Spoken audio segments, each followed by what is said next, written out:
Hi, I'm John Guandolo, President and founder of Understanding the Threat, and I want to begin by simply asking a question. Why did 9/11 happen?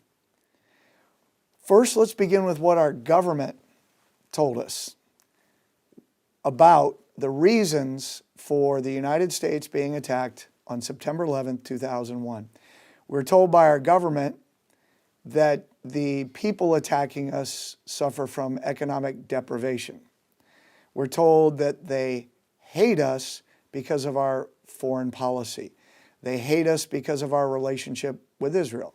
They hate us because they don't have enough money, so they're jealous of our economic status. Is that why we were attacked on 9/11? And is that why there have been over 70 jihadi attacks in the United States since 9/11?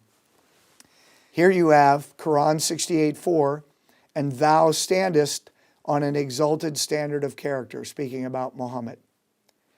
And Quran 33:21 is even more clear. Ye have indeed in the messenger of Allah a beautiful pattern of conduct for anyone, any Muslim, whose hope is in Allah.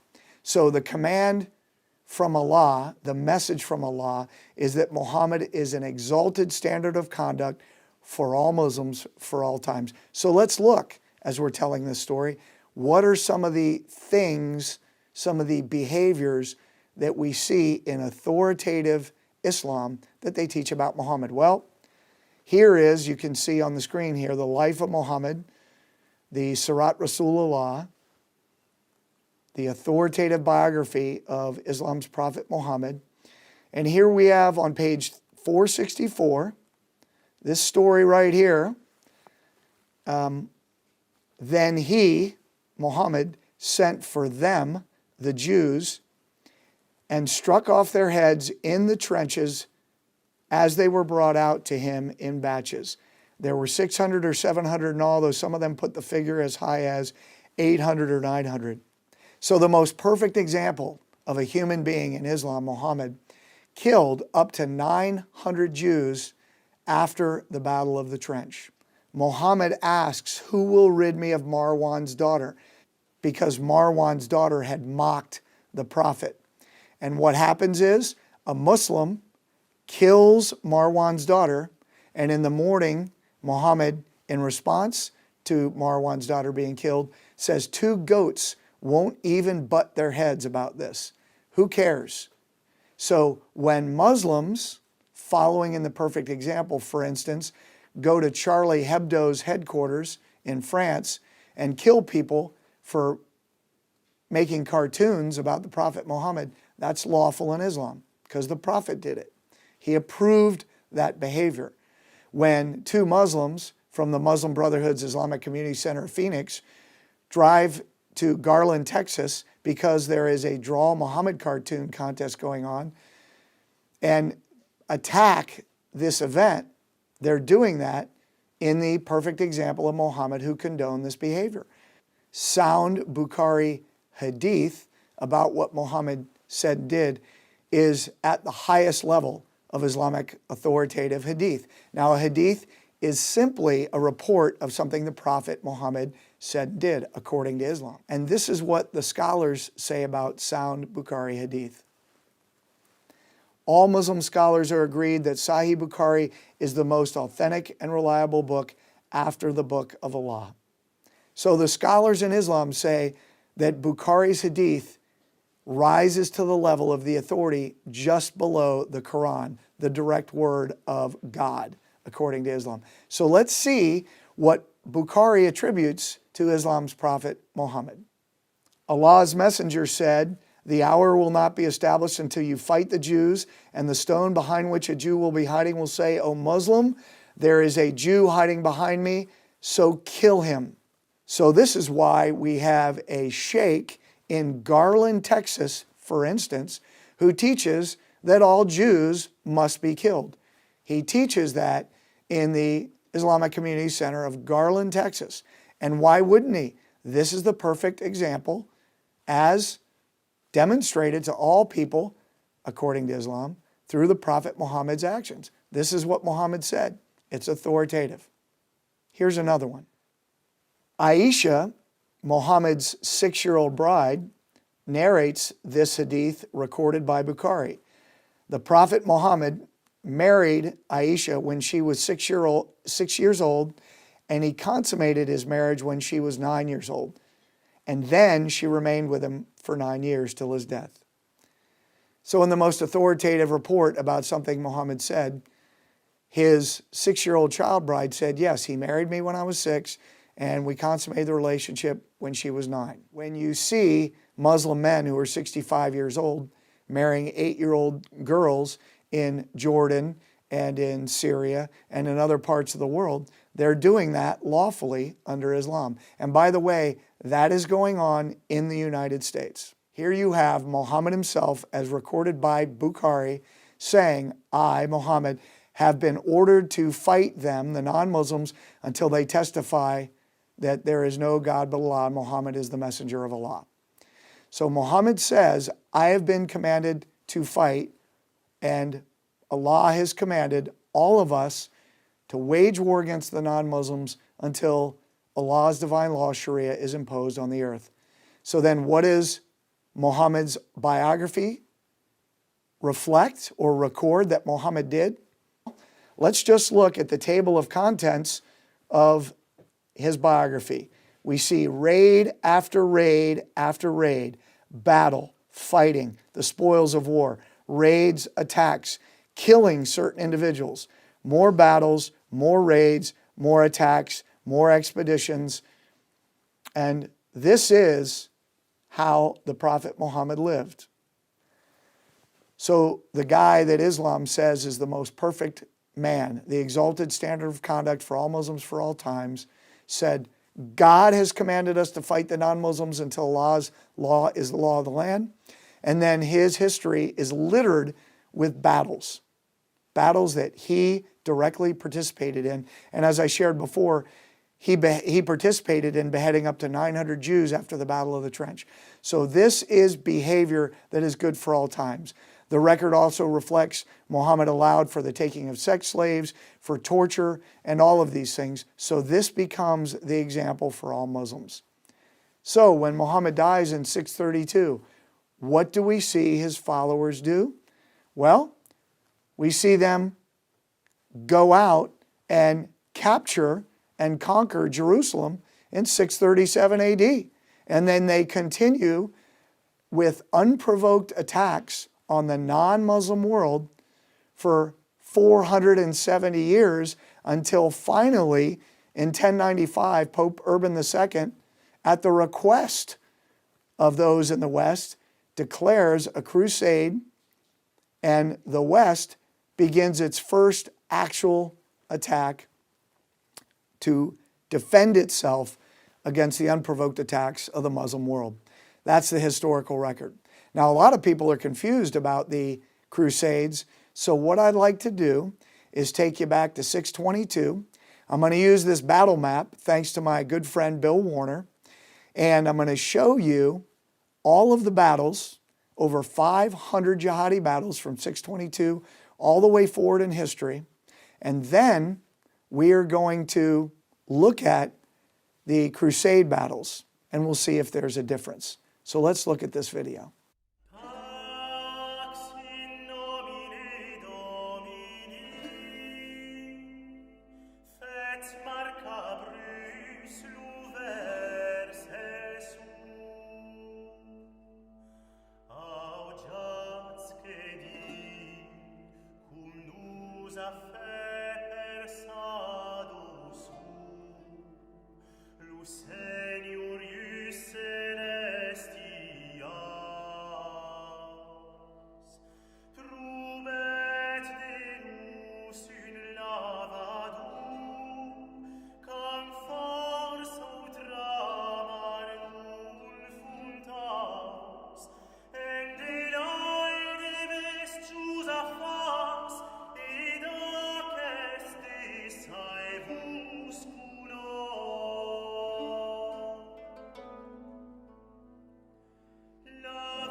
So what did we see? We saw from 622 to the 1900s, battle after battle for centuries. And when we look at what the Crusades were, we see that in actuality, the Crusades lasted less than 2 centuries. So what do we see? Well, Muhammad dies in 632. In 100 years, the Muslims end up in Tours, France. 100 years from the Arabian Peninsula to the Battle of Tours in France, a critical battle. Why? Because the Muslims are pressing hard into Europe, and thanks to Charles the Hammer Martel, the Muslims are defeated, and it's a significant defeat for them. And the good news is that Europe staved that off. The history in Spain is that in 711 AD, the Muslims conquered Spain. And does anybody know how long Spain was conquered? 781 years. And so the Spaniards, who were up in the mountains, training, preparing for centuries, occasionally battles in Spain against the Muslims, but finally the Reconquista, they came down out of the mountains and defeated the Muslims. And what year was that? 1492. And the king and queen of Spain launched Columbus to find new trade routes because the Muslims were controlling all the trade routes. Interesting piece of history that we don't teach in U.S. public schools. But of course that led to the founding of the Americas. This significant battle in 1571, the Battle of Lepanto, the Holy League's fleet, a composite military, a composite fleet under sail going against the Ottoman Empire's naval fleet, which was under oar. What's interesting is the fleet prayed before this battle. The leadership went around ship to ship and they prayed the rosary prior to this battle. While in Europe, the Europeans were praying because they realized if this battle were lost, again, Europe would be in grave danger. Well, miraculously, and I encourage you all to actually read about the Battle of Lepanto, the Holy League defeated the Turkish naval forces. But in 1683, September 11th and September 12th, 1683, the Muslims were back at the gates of Vienna. And thanks to Poland, the Polish hussars, these, as you see in this picture, these cavalry troops with these huge wings that they would wear to intimidate their enemy, they defeated the Muslims at the gates of Vienna, which was the last major clash between the Muslims and the Western forces, at least up until the modern times. Well, the story continues because in 1786, U.S. ambassadors Thomas Jefferson and John Adams meet with the ambassador from Tripoli to the United Kingdom, to Great Britain. And they ask him, why are you seizing U.S. ships, and why are you kidnapping American citizens and holding them for ransom, for tribute? At the time, the United States government was paying a quarter of our national income to Muslim nations for tribute.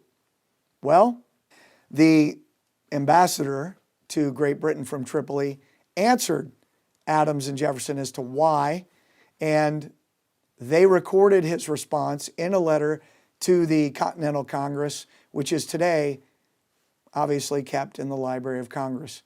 And Jefferson and Adams said this: Islam was founded on the laws of their prophet, that it was written in their Quran that all nations who should not have acknowledged their authority were sinners, that it was their right and duty to make war upon them wherever they could be found, and to make slaves of all they could take as prisoners, and that every Muslim who should be slain in battle was sure to go to paradise. This is what this Muslim told Thomas Jefferson and John Adams, which is interesting because this is exactly what Al-Qaeda and the Islamic State and Hezbollah and Hamas and Al-Shabaab and Boko Haram and Islamic Jihad and all the other jihadi groups tell us the reason that they're fighting today. So our founders had direct contact with this. And what's interesting is the first war America fought after the American Revolution was against who? The Muslims. 1804, Thomas Jefferson sent the Marines into Tripoli. From the halls of Montezuma to the shores of Tripoli in the Marines' hymn. And being a Marine, this is very powerful because America's first war after the Revolution was against Muslims, and we stopped paying them tribute. And by the way, why do we have a standing Navy in our Constitution? Why do we have letters of marque that authorize private citizens to fight on behalf of the United States? Because of the Muslims, because they were seizing our ships on the seas and capturing our citizens. But the history doesn't end there. As the Ottoman Empire, the Islamic Caliphate that existed from the 1230s, enters into the early 1900s, they side with the Germans in World War I. They're on the losing side. And after World War I and the Turkish Revolution, a man named Mustafa Kemal who's a national hero, becomes the founder of the new nation state Turkey. And what does he do? He dissolves the approximately 700-year-old caliphate, the Ottoman Empire, dissolves it, does away with Sharia, Islamic law. He outlaws, to be clear, the growing of the Islamic beard, the Sunnah beard, like the Prophet Muhammad grew. He outlaws the wearing of a hijab and the burqa. He outlaws the call to prayer out loud by the muezzins. He builds a secular army to defend secular Turkey. And how do you think this went over? Not real well. And so in Egypt, the son of a prominent imam, Hassan al-Banna, creates the Ikhwan, the Society of Muslim Brothers, the Muslim Brotherhood. To do what? To reestablish the Islamic Caliphate. And so the Muslim Brotherhood's own bylaws say, we exist to establish Allah's law in the land and establish an Islamic state. Not that complicated. It doesn't end in the 1920s. In the 1930s, Saudi Arabia discovers oil, and they start to get it out of the ground with the help of the United States, Britain. And what do we see? 1948, the state of Israel is born. And immediately what happens? The Muslim world goes to war, the 1948 war against the Israelis. We see in 1948 something else happen. The prime minister of Egypt is killed by the Muslim Brotherhood. And the following year, 1949, Egyptian security services kill the founder of the Muslim Brotherhood, Hassan al-Banna. Well, let me go back to what I just said. In 1938, oil is discovered in Saudi Arabia. And by 1950, the Trans-Arabian Pipeline is completed, taking oil all the way out to the coast, to Lebanon and points in between. So Saudi Arabia begins building a war chest. They begin making millions and then billions of dollars. And so what does Islamic law have to say about waging war, about jihad? The law of jihad says you must wage jihad when you have the resources and the ability to do so. We see Saudi Arabia starting to spread the information, building schools. We start to see hijackings and a number of attacks. And let's walk through some of these. We see 1967, the Six-Day War. Egypt, Jordan, Syria, and Iraq at war with Israel. And Israel defeats them. As a matter of fact, Israel obliterates Egypt's entire air force. And total victory. And then what do we see? 1972 at the Munich Olympics. Black September, a Muslim jihadi organization kills Israeli athletes. And by the way, as a sidebar, the grandson of one of those terrorists ran for U.S. Congress in the 2018 election cycle, representing one of the districts in California. What do we see after the 72 Olympics? Well, we see the October 73 Yom Kippur War. Again, from October 6th to October 25th, in massive tank battles. And again, the Israelis with significantly less tanks, less manpower, and somehow they are victorious in this war. And what do we continue to see in the 1970s? Well, November 4th, 1979, in Iran, jihadis take over the U.S. Embassy and end up holding them for 444 days, and the Ayatollah Khomeini declares a global jihad against the entire world. And what happens the next month, December 1979? The Soviet Union invades Afghanistan, which becomes a rallying point for jihadis from around the world, and Al-Qaeda in the United States sets up Al-Qifa refugee centers all over the United States to raise funds for the jihadis in Afghanistan. Well, that's not the end of the story, because in 1981, Anwar Sadat, who negotiated with the Muslim Brotherhood and released a number of them from prison, ends up getting assassinated by them October 6th, 1981, during a public parade. Well, what do we continue to see? 1983, October, the U.S. Embassy in Lebanon is attacked. October 23rd, 1983, the Marine barracks in Lebanon are destroyed. This is an Iranian, a Hezbollah operation.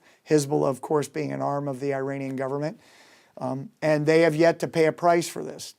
Over 200 Marines killed and many more wounded. And of course, what do we see in the 1970s and the 1980s? Numerous hijackings. We see CIA station chiefs being kidnapped and executed, held for ransom. All of these events.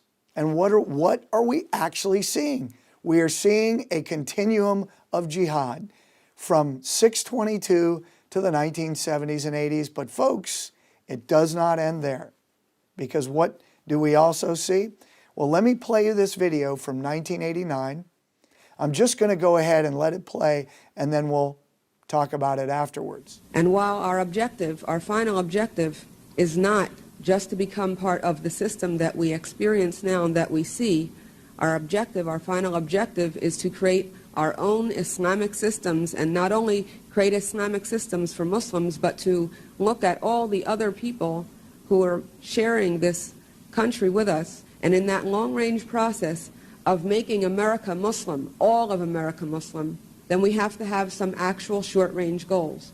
We have to have some way of dealing with them and know how we're going to deal with them and in which ways, and be very calculated about it, or else we will not accomplish our goals. So what do you think of that video? Here you have a woman talking about we have to be very, intentional, very thoughtful. They're conniving. They're strategically thinking about this, bringing down the United States and making all of America Muslim. Then what do we see? 1993, Khartoum, Sudan. The popular Arab Islamic Conference. And who's there? Everybody's there. It's like all of the mafia families coming together for one huge conference. Osama bin Laden is there. Imad Mughniya, the leading bomber for Hezbollah, is there, as well as other Hezbollah leaders, Hamas leaders, other Islamic jihadi organizations from around the world. It is a who's who in the jihadi world. And they discuss strategically the direction they're going. And what do we see?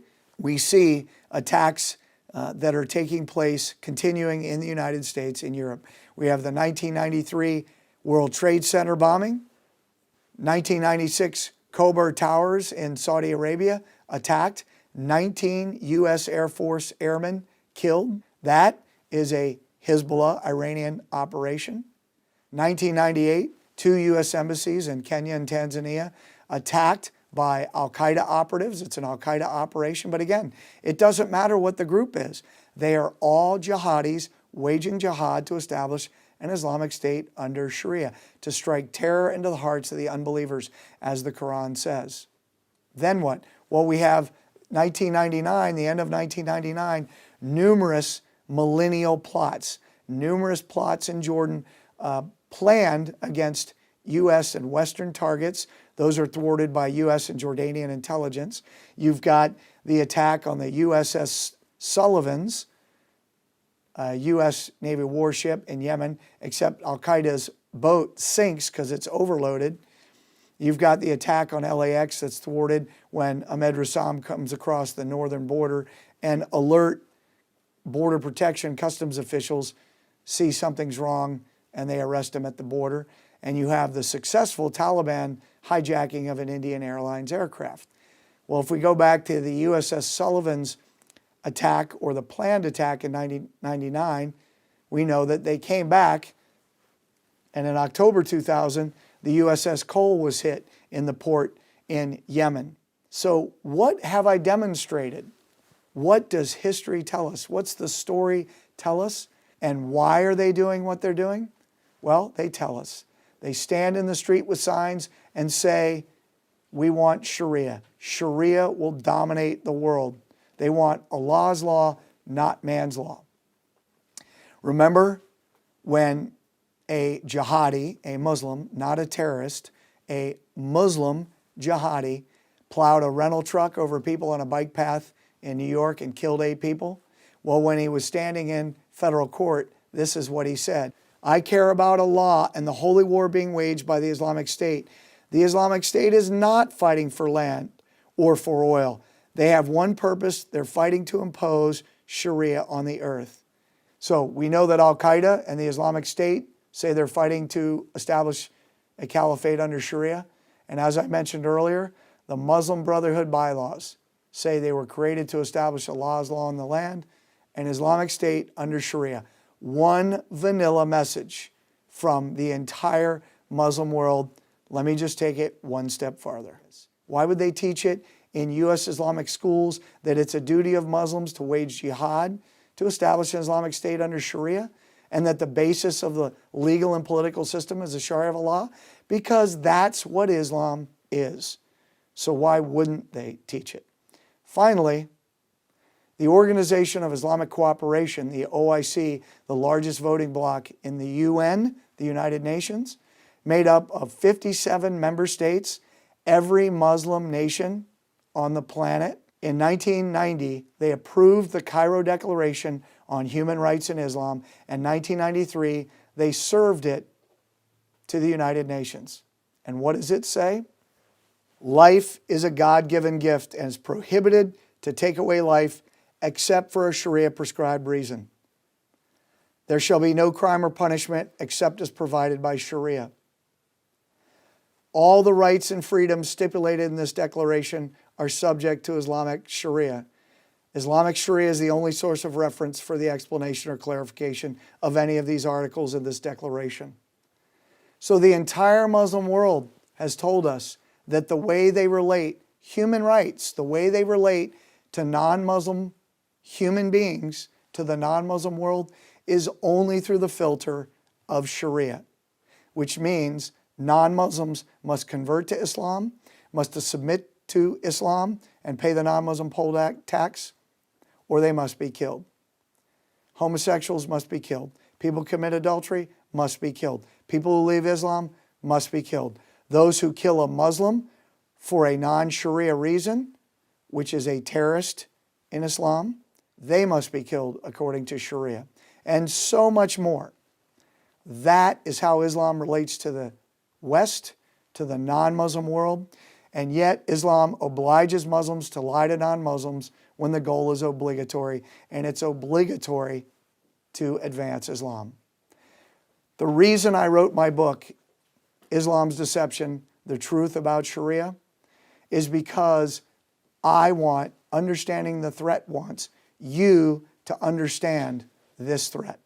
It is critical that you understand this threat. And if you just read the first 10 or 15 pages of my book, you get the key question right between your eyes.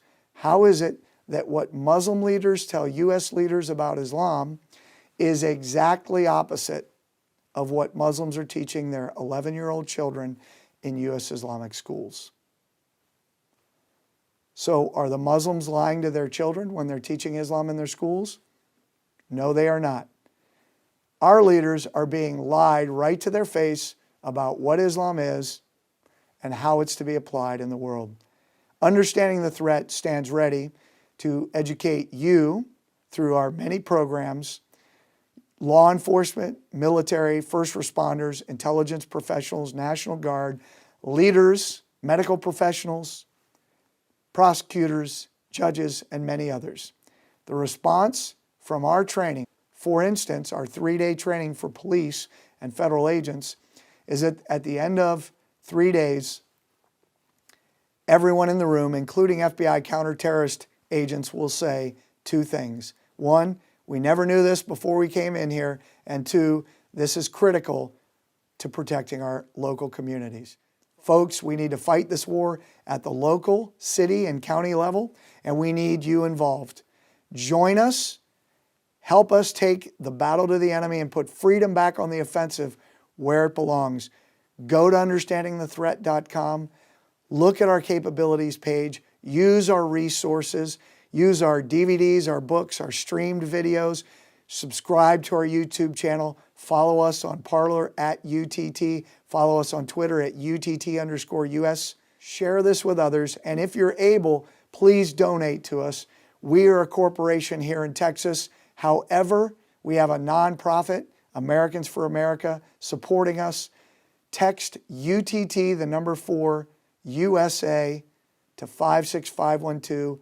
Join us and help us, again, put freedom back on the offensive where it belongs. Thank you, and God bless you.